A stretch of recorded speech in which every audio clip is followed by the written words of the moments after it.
अस्सलाम वालेकुम। दुरूद शरीफ पढ़ लें।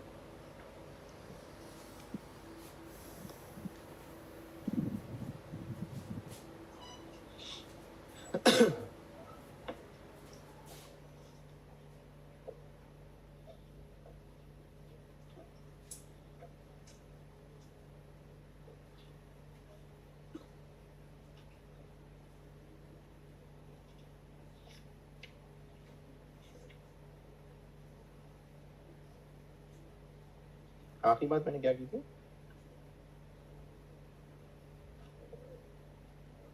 कतर रहेंगी नहीं है ना?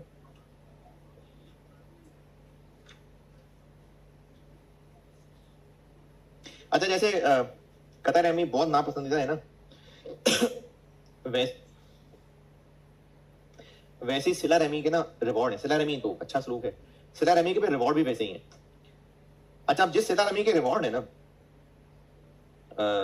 वो रोजी में बरकत और ये सब रिवॉर्ड्स हैं बहुत सारे।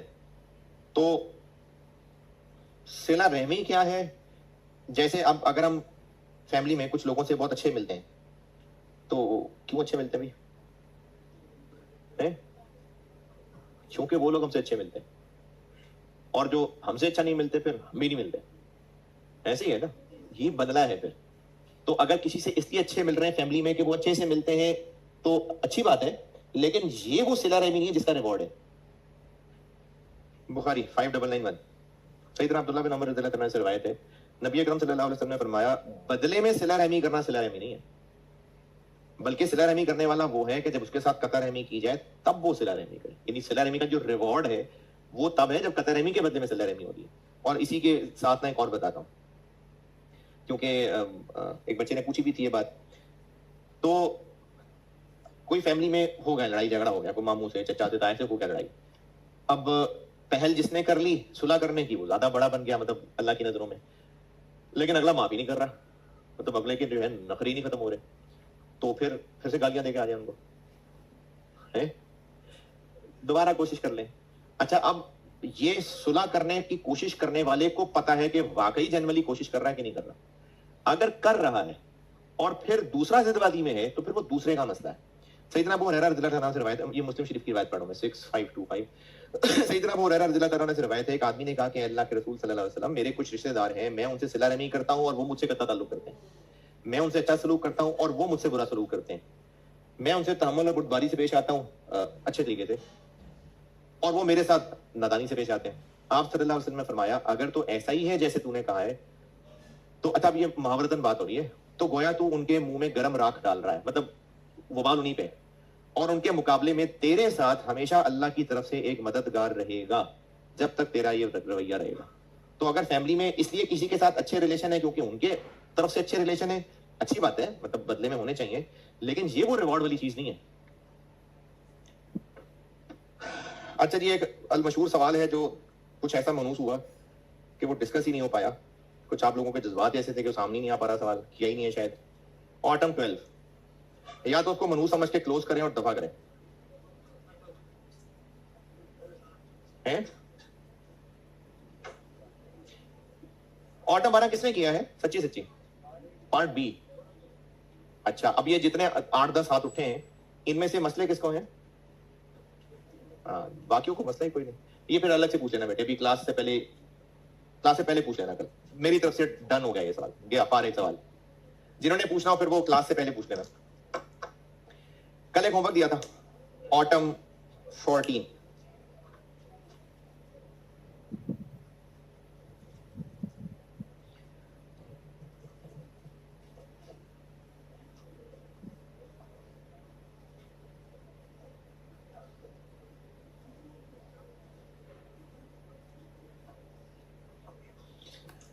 मेरे ख्याल में आसान सवाल था, आपने कुछ पूछना है तो पूछें।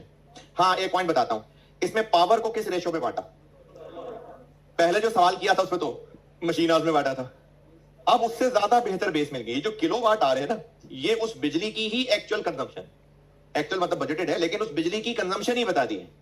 जैसे अगर मशीन का फ्यूल पावर की जगह फ्यूल होता, तो हम किस रेशो में बांटते?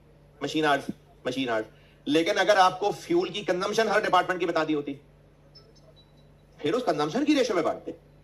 पिछले सवाल में पावर को मशीन आवर्स में सिर्फ इसलिए बांटा था कि जितनी ज्यादा मशीनें चली होंगी उतना ज्यादा बिल आएगा, इसलिए मशीन आवर्स में बांटा था। अब आपको किलोवाट आवर्स बता दिए, यानी ये बिजली की कंजम्पशन के यूनिट्स होते हैं। तो अब जब ज्यादा एक्यूरेट फिगर बता दी तो इसको यूज करेंगे, अब नहीं मशीन आवर्स को यूज करेंगे।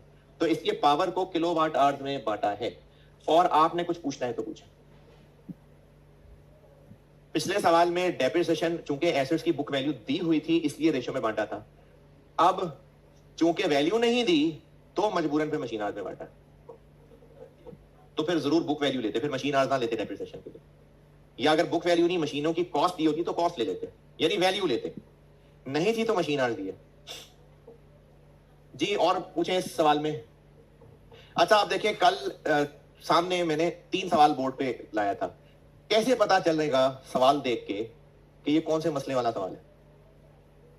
ये जो एसडीज पीडीज वाला टेबल है ना, इससे पता चलेगा। अगर एक एसडी दूसरे को और वो दूसरा पहले को डब्बे में परसेंटेज लिखी हुई है तो इसका मतलब 2 वे वाला है। तो इस सवाल की शक्ल से पता लगेगा। इसमें आपने देखें जो टेबल बना के दिया हुआ है एंड पे, उसमें SD1 SD2 को भी बांट रहा है और SD2 SD1 को भी सपोर्ट कर रहा है, इसलिए ये 2 वे वाला सवाल। और 2 वे की एक और पक्की निशानी ये है कि आपको रिपीटेड डिस्ट्रीब्यूशन का नाम ले दिया तो है ही 2 वे। फिर SD इंशाल्लाह 2 ही होंगे, क्योंकि 3 तो फिर बहुत मुश्किल हो जाएगा काम। हाँ जी ऑटम 14 ओके। अच्छा कल वो चूंकि वो बात बीच में रह गई थी तो मैंने कल वाले सवाल से ही साइमल्टेनियस इक्वेशन बताना था, तो इसलिए मैं बोर्ड पे दोबारा लिख रहा हूँ सोल्यूशन। हाँ कल से रिलेटेड है नसीहत। यार इसको रोकना जरा, कर रहे थे हम। हाँ वो सवाल, वो कल वाला सवाल मैं आपको अपना वही वाला सवाल रिपीटेड तो सिखा दिया, साइमल्टेनियस सिखाने लगा। आपके पास नोटेड है, मैंने चूंकि चीजें रिलेट करनी है इसलिए मैं बोर्ड पे दोबारा लिख रहा हूं।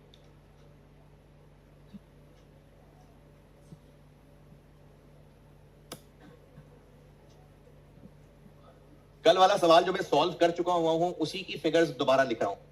आपके पास नोटेड है सब, फिगर्स बता दे बस मुझे।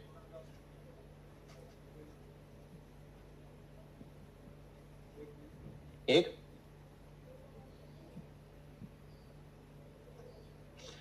सेकेंडरी अपोर्शनमेंट में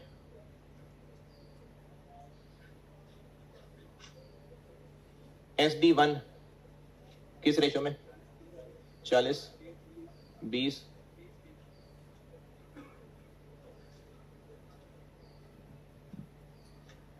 120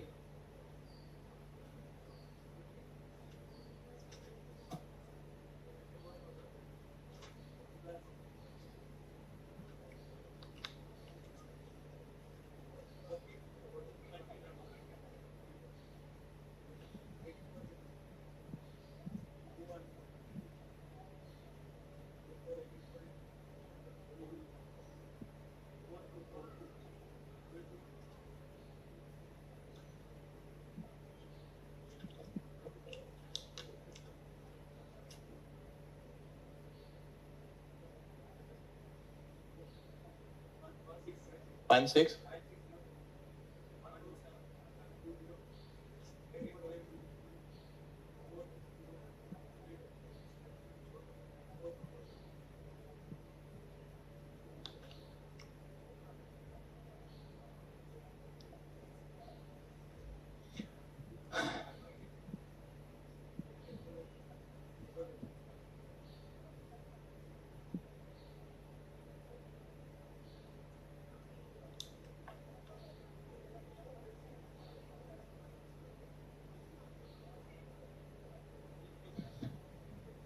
3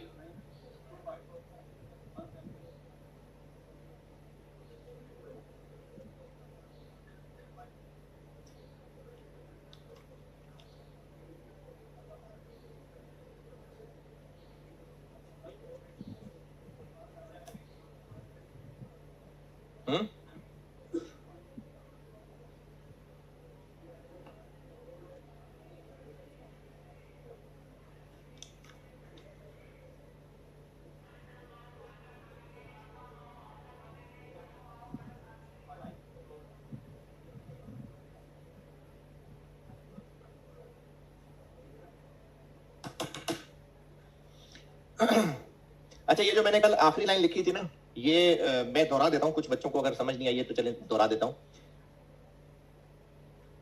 अगर इस 17 को प्रॉपर बांटते तो यहां से 17 माइनस होता, इधर 1.7 या 2 आ जाता। 17 को प्रॉपर बांटे, 7 आ जाता।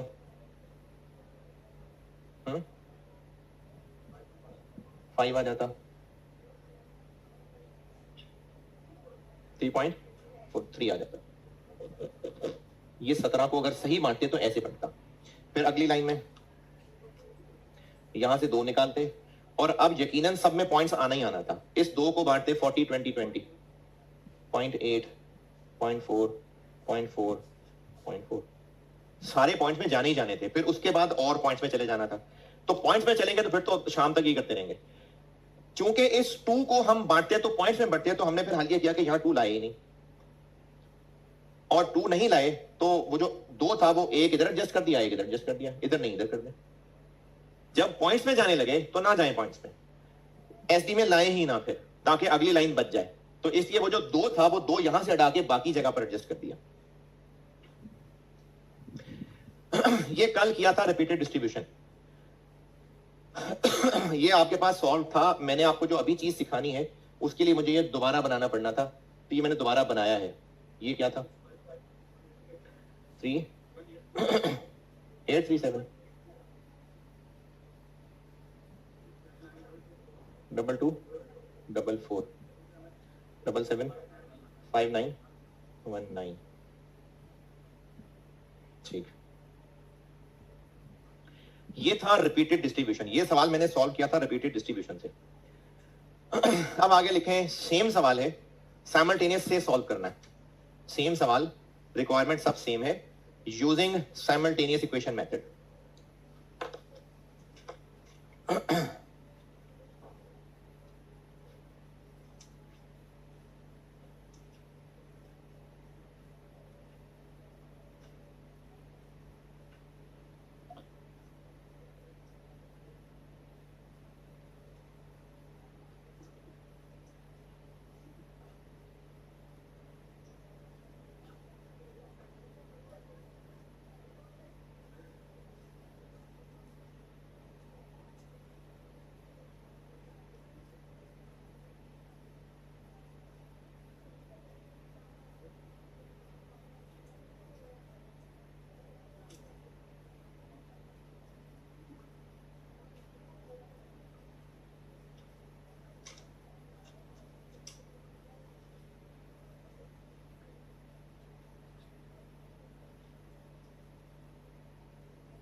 जी, सवाल कहा था लिखने को, सेम क्वेश्चन दोबारा करना है यूजिंग साइमल्टेनियस इक्वेशन मेथड। अच्छा, पहले ना मैं आपको साइमल्टेनियस इक्वेशन मेथड कॉन्सेप्ट बताता हूं, फिर उसका ऑफिशियल सॉल्यूशन भी कर दूंगा। और जैसे समझाने लगा हूं, जैसे उसके लिए मैं ये फिगर्स यूज करूंगा। लेकिन हरगिज ये मतलब नहीं है कि साइमल्टेनियस इक्वेशन का सवाल हुआ तो पहले ये सॉल्व करना पड़ेगा, नहीं। मैं आपको कॉन्सेप्ट समझाने के लिए इन फिगर्स का सहारा ले रहा हूं। ये नहीं मतलब है कि पहले रिपीटेड सॉल्व होगा तो साइमल्टेनियस इक्वेशन से होगा। SD1 और SD2 से हमने टोटल आउट कितना किया? टोटल आउट कितना किया SD1 से बताएं। टोटल आउट बस एक 20 टोटल आउट कह रहा हूं भाई। ये कितना बना? 163265। ये आउट को ऐड कर दिया मैंने। SD2 से टोटल आउट कितना किया? ये और ये कितना? 216325। ये हमने इनसे टोटल आउट किया है। सेकेंडरी अपॉर्शनमेंट से पहले, सेकेंडरी से पहले इनमें था कितना कितना, 120 और 200, यानी इनमें जो इनका अपना चले कह ले प्राइमरी के बाद वो था 120 और, तो जब इनमें इसमें था ही 120 तो इससे निकाल 163 कैसे दिया भाई? क्योंकि इसमें 120 के बाद सेकेंडरी की वजह से और इन भी हुआ था, तो उसको मैं कह देता हूं ट्रांसफर इन। आपको सवाल के सोल्यूशन में ये करना नहीं है, मैं आपको इक्वेशन तक पहुंचाने के लिए ये सारी कहानी बता रहा हूं। SD1 में कितना इन हुआ सेकेंडरी अपॉर्शनमेंट की वजह से? कौन सी फिगर दूं? ये काली वाली, ये और ये 4 3 2 6 5, इतना इसमें पहले था, इतना सेकेंडरी से और आया, तभी तो फिर इतना ट्रांसफर आउट हुआ, तो ही फाइनली ये 0 हुआ। इसी तरह SD2 में इतना पहले था, मजीद आया कितना, ये नीला वाला 12 4 और 85, 1 6 3 2 5, तभी तो ये 2 16 बाहर निकला। ये 6 फिगर्स पहले देखें, समझ नहीं ये कहां से आया? SD2 से। जब SD2 बांट रहे थे तो यहां कितना आ रहा था, कितने % आ रहा था जब SD2 बांट रहे थे? SD1 में कितना आ रहा था? 20। यानी जब SD2 खाली करते थे तो उसका 20% SD1 में आ जाता था। इसका टोटल SD1 में कितना आया? किसका 20%? इसका लें 20%, यानी ये इसका 20% आया, इसका नहीं, इसका है जी 2, यही है। और जब SD1 खाली करते थे तो SD2 में कितना चला जाता था? 10%, इसका 10% लें। वो एक का राउंडिंग ऑफ का फर्क है, वो हमने यहां राउंडिंग ऑफ जो कर दी थी, लेकिन कॉन्सेप्चुअली इसका 10% ये रिलेशनशिप देखें, 10 और 20 वाली बात समझ आई? ओके। अच्छा, मैंने ना अब इसको मिटाना है, तो इसकी पहले ये वाली शक्ल लिखेंगे तो मैं मिटाऊंगा। ये मैं आपको साइमल्टेनियस समझा के डिराइव करके दे रहा हूं, यानी ये सारा नॉलेज के लिए मैं आपको रीजन समझा रहा हूं। ऑफिशियली सोल्यूशन कैसे करेंगे वो अलग से भी लिख दूंगा, तो ये सारी समझाने वाली कहानी चल रही है।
ये फिगर अभी ये हम रिपीटेड डिस्ट्रीब्यूशन के आंसर से निकालें, यानी मैंने रिपीटेड डिस्ट्रीब्यूशन सॉल्व किया है तो ये फिगर सामने आई है, वरना तो नहीं पता थी ये फिगर्स।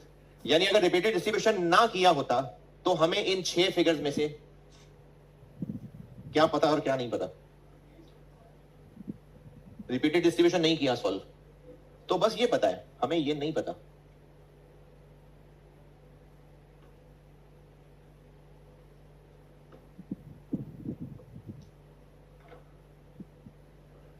लेकिन हमें ये बात पता है।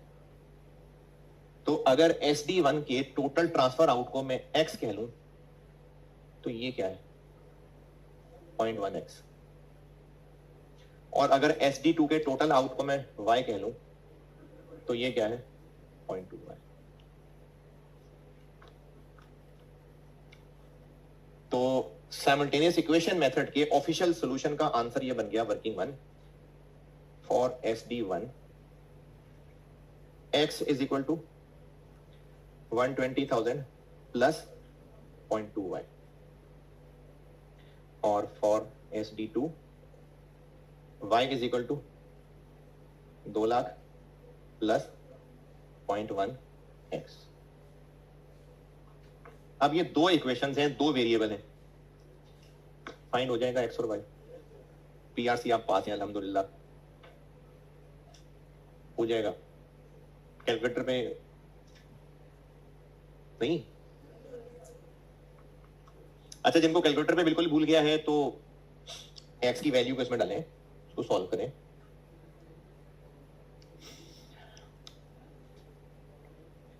यानी ऑफिशियली सॉल्यूशन के अंदर हम वर्किंग वन में ये दो इक्वेशन लिखेंगे और उसके बाद एग्जामिनर को सॉल्व करके नहीं दिखानी, बस सिर्फ कह देंगे सॉल्विंग इक्वेशंस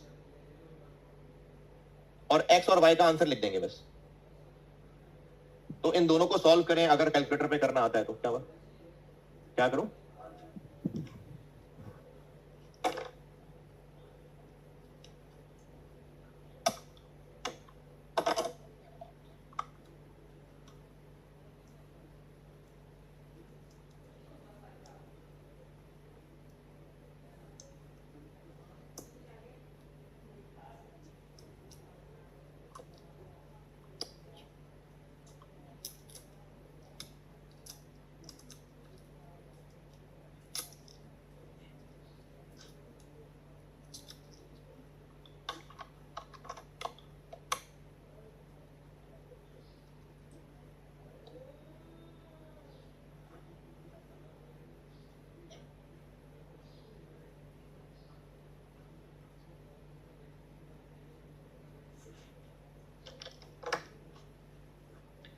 जी x का आंसर क्या निकला? 163,265 और y का आंसर 216,326।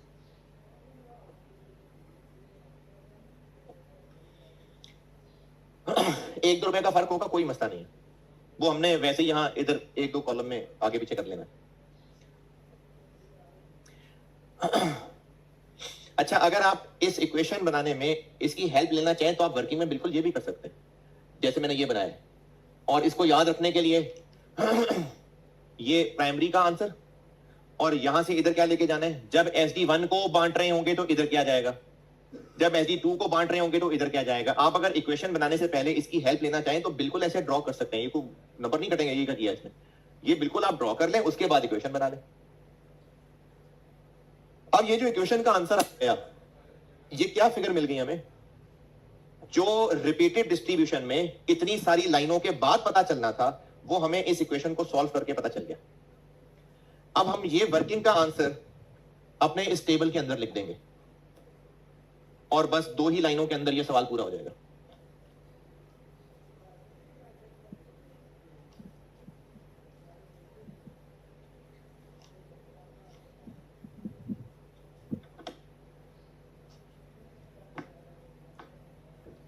हमने इस वर्किंग वन के करने से, इस सेकेंडरी पोर्शन में को कह दिया मैंने वर्किंग वन, एक्स क्या चीज फाइंड की है, SD1 से जो टोटल आउट होना है, अभी ऊपर लिखा है बेशक नहीं लिखा, कर दें टोटल आउट 163,265 कर दें इसको आउट, ऊपर नहीं है 163, खैर कर दें आउट। 40 30 20 10 65306 48979 32653 16326 कर लेंगे तो वो 0 होगा, इसलिए यहां मैंने 6 कर लिया। लेकिन अगर ये पूरा नहीं हो रहा तो किसी एक को बढ़ा देते हैं, ये 65 पूरा नहीं बन रहा होगा ना, तो इनमें से किसी एक को चेंज कर लेते हैं। चलो उसको मैंने 7 कर दिया, अब ये पूरा 5 बन रहा है, 7 9 6 3 9 और 6 5, ठीक है। और SD2 से कितना आउट करना है वो कर दें यहां से आउट,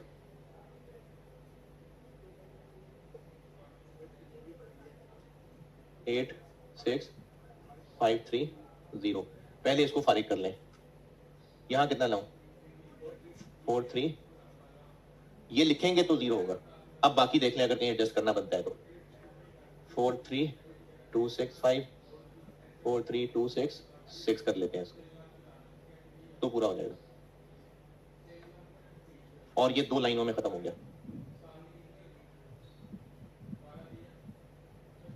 6 जी 651837 692244775919 और लेबर आवर्स 10,000 15,000 20,000, तो OAR बन गया 65.18 46.15 कितना 38.79। ये साइमल्टेनियस इक्वेशन मेथड।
हाँ जी, साइमल्टेनियस इक्वेशन कुछ समझ नहीं आया तो बताएं बेटा,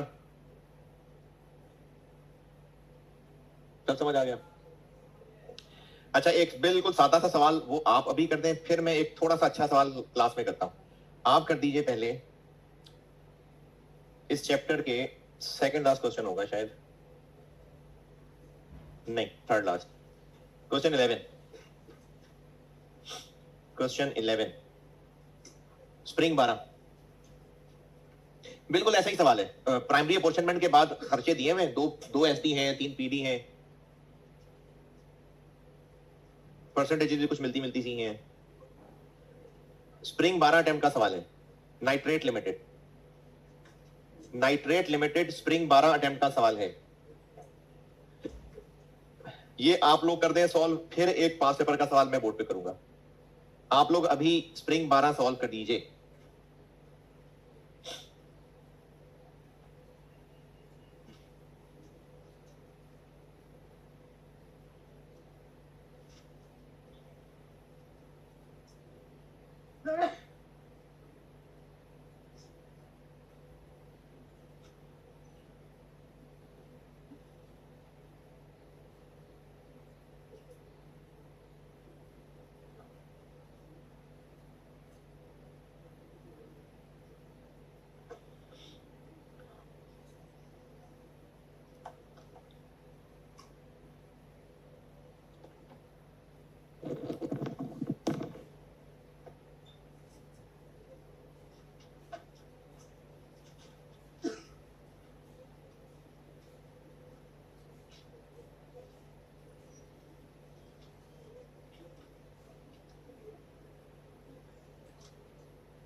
हाँ जी, स्प्रिंग 12 डन। कोई तकलीफ? स्प्रिंग 22 पढ़े, स्प्रिंग 22, स्प्रिंग 22 पढ़ ले, कैलिफोर्निया के नाम से होगा। पढ़ ले, मैं करता हूं।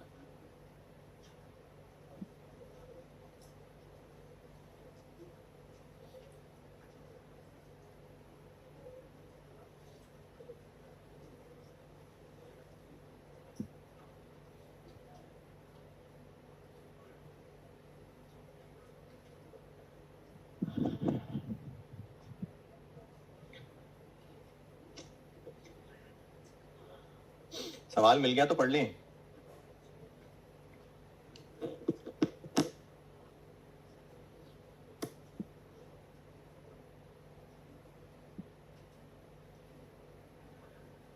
स्प्रिंग 22 अटेम्प्ट का सवाल है, कैलिफोर्निया लिमिटेड।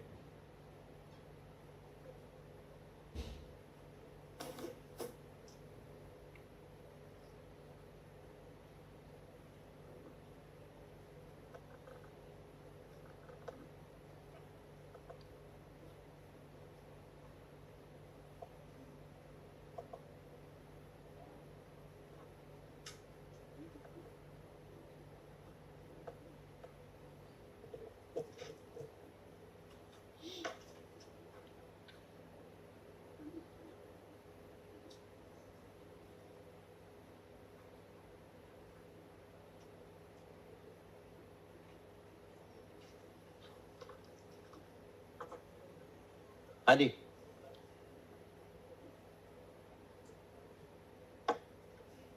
कैसे पता इस चैप्टर का सवाल है? इस चैप्टर के अंदर है, शाबाश। और कंप्यूट दी डिपार्टमेंटल ओवरहेड एब्जॉर्प्शन रेट। ठीक है, सिंगल प्रोडक्ट है कि मल्टीपल प्रोडक्ट्स है? प्रोडक्ट कितने प्रोडक्ट्स हैं? दो। शाबाश शाबाश। कहां नजर आ रहे हैं दो?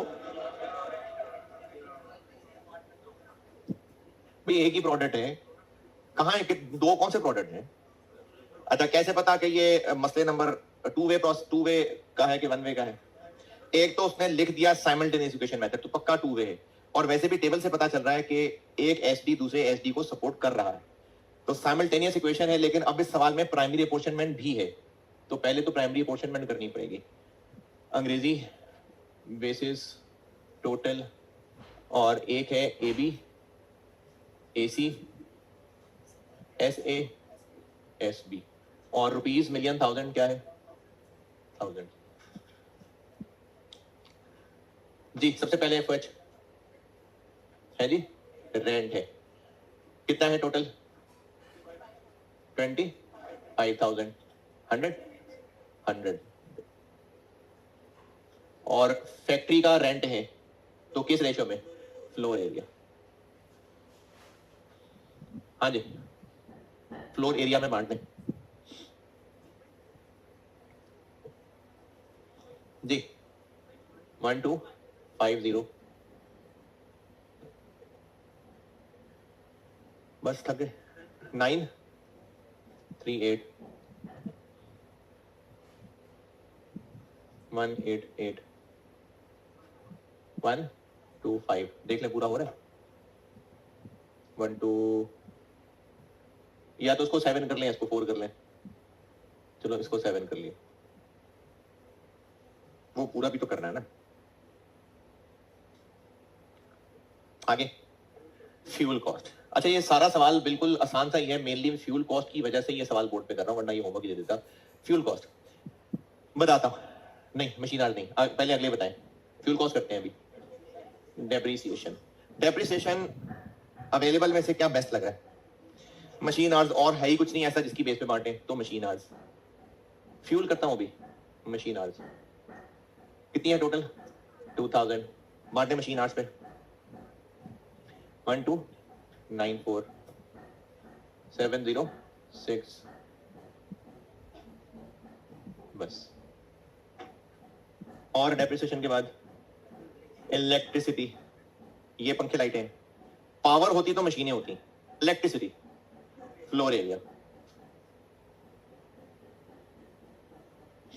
फ्लोर एरिया कितनी है टोटल जी, 1100, 550, 412, 83,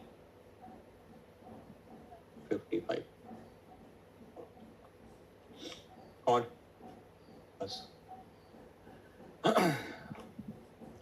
चले फ्यूल कॉस्ट समझाता हूं। फ्यूल कॉस्ट के अलावा बाकी किसी ओवरहेड में कोई परेशानी है तो बताएं।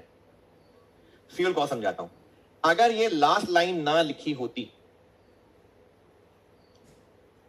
तो फिर हम फ्यूल कॉस्ट को किस रेशो में बांट देते, मशीन आवर्स। फ्यूल, पावर, ये मशीनों का काम है, तो फ्यूल कॉस्ट को हम यकीनन मशीन आवर्स में बांट देते। जो परसों मैंने सवाल सॉल्व किया था उसमें पावर को इस रेशो में बांटा था, मशीन आवर्स में।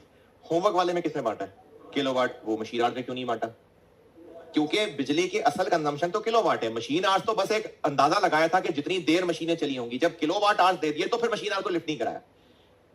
फ्यूल को इस सवाल में है नहीं, वैसे बता रहा हूं कि अगर हमें मशीन आवर्स भी दिए हों और फ्यूल की कंजम्पशन लीटर्स में भी दी हो डिपार्टमेंट्स की,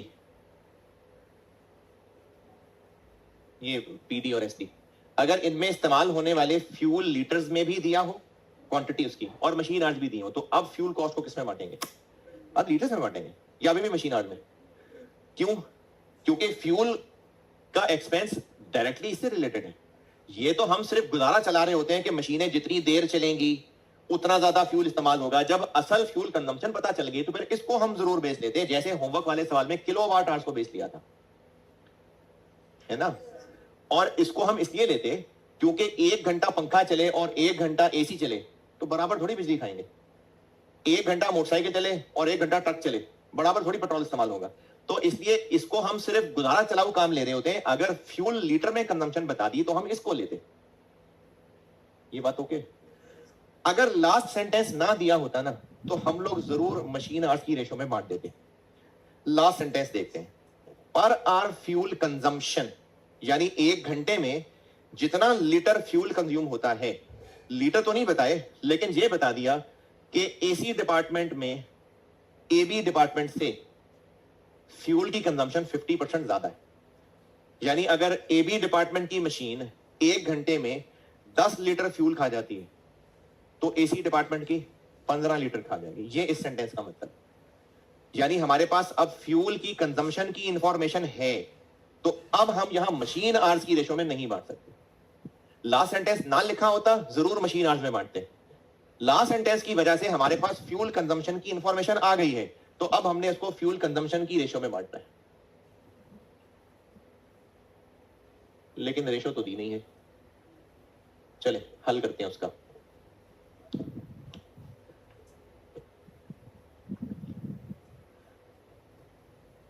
फ्यूल कंजम्पशन निकालता हूं।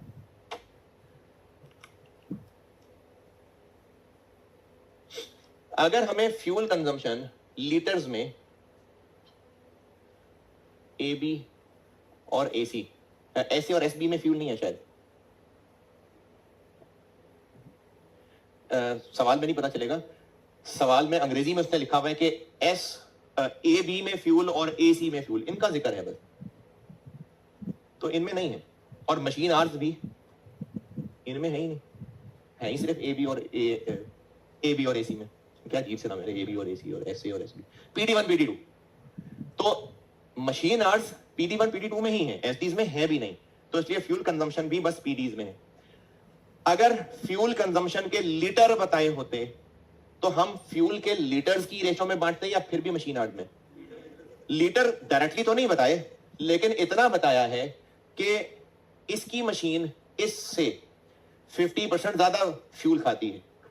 तो अगर एबी की मशीन कितने घंटे चली, कितने घंटे चलेंगी?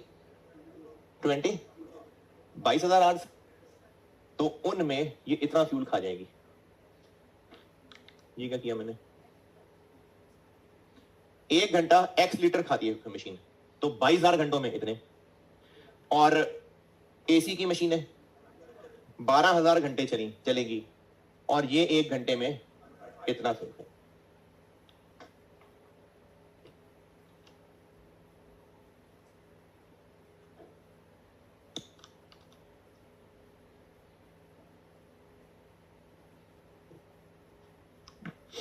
जी, ये मैंने x रखा है, x लीटर 1 आवर में, तो इतने टोटल लीटर हो गए।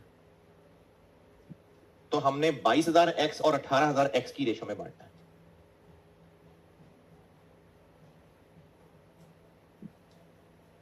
और चाहे तो x को बीच में से गायब कर दें, 22 और 18 की रेशो में बांटना है। तो हमने 22,000 और 18,000 की रेशो में इसको बांटना है। इसको किसको, टोटल कितना है? 1800। तो 22,000 और 18,000 की रेशो में बांटना है। ये बात समझ आई कि नहीं? नहीं समझ आई?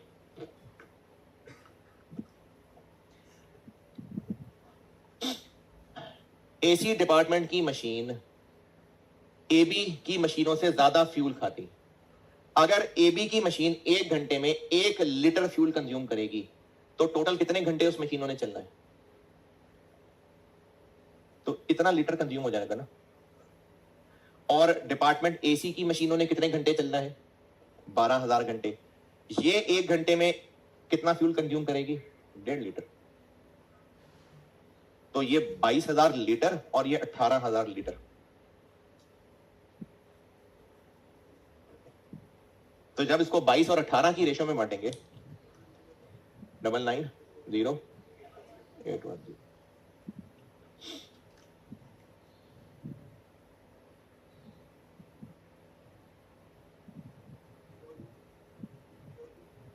4084 2866 270 180। अच्छा, जिनको ये x अभी तक नहीं समझ आ रहा, आप x ना रखें, 1 लीटर 1.5 लीटर रखें। जिसको इसमें एतराज है कि 1 लीटर क्यों, अच्छा भी 10 लीटर रख लेते हैं। ये ले, इधर 10 होगा तो इधर 15 होगा। नहीं, 100 रख लेते हैं, चलो 100 रख ले यार। ये ले 100 और 150 कर ले। तो जितने लीटर रखना चाहिए, बस इसके लीटर उससे 50% ज्यादा रखने, तो हमारे पास फ्यूल के लीटर आ जाएंगे। और साइमल्टेनियस है तो सेकेंडरी अपॉर्शनमेंट के लिए इक्वेशन बनानी पड़ेगी, और एस ए और एस बी, एस ए को किस रेशो में बांटना है, एस ए को 40 40 20, एस बी को 45 40 15।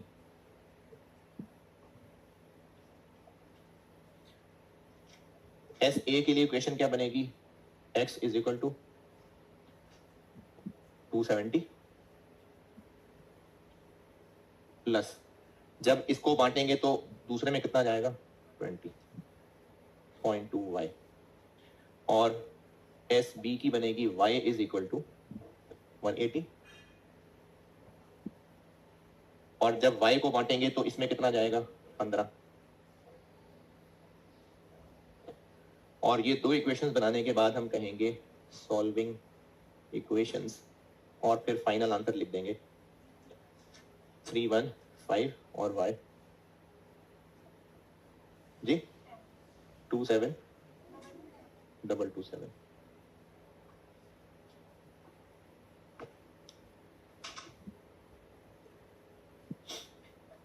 तो SD1 से हम पूरा 315 निकालेंगे, 40 40 20 1 2 6 1 2 6 और 63, कैसे फिर वो गलत है,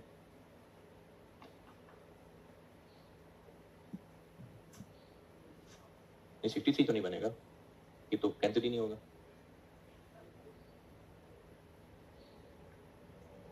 वो फिगर देखें ठीक है हैं भाई, 63 पे y 0 नहीं होगा ना, 0.15 ऊपर है, अरे हाँ ना यार, उल्टा हो गया ना यार, देखा, ये बताना चाह रहा था मैं आपको कि आपसे हो जाया करेंगी ऐसी गलतियां।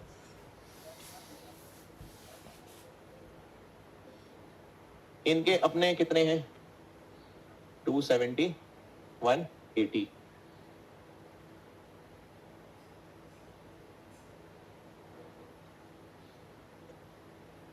जब SD1 को बांटना है तो उधर कितना जाना है, और जब SD2 को बांटना है तो इधर कितना आना है, तो बस ये सब बस साबित हुआ कि आप ये करने से पहले ये बना लेना, तो ये बन जाएगा 0.15 0.2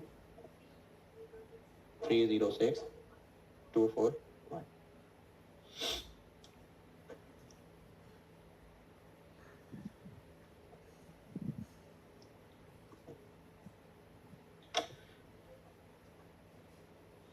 306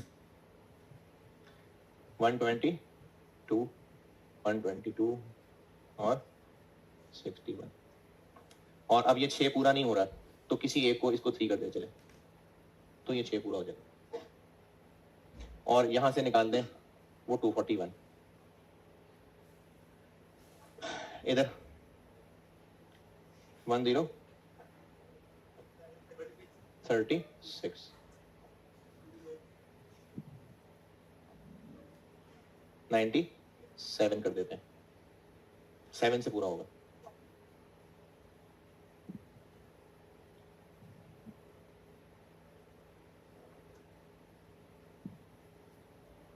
थ्री 1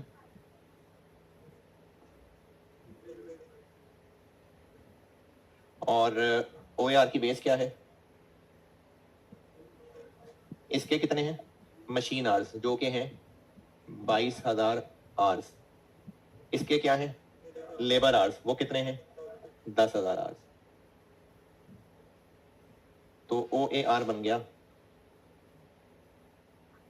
ये थाउजेंड्स में है ऊपर 196.13, ये थाउजेंड्स में है, ले जी क्या हुआ,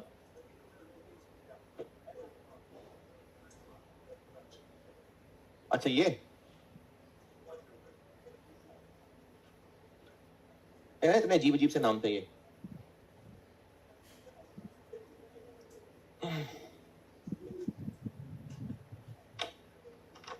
पीडीज थे ए बी और एसी,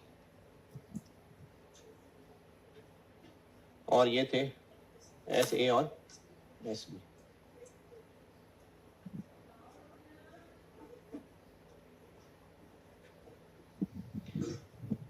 चले ठीक है जी, अल्लाह हाफिज।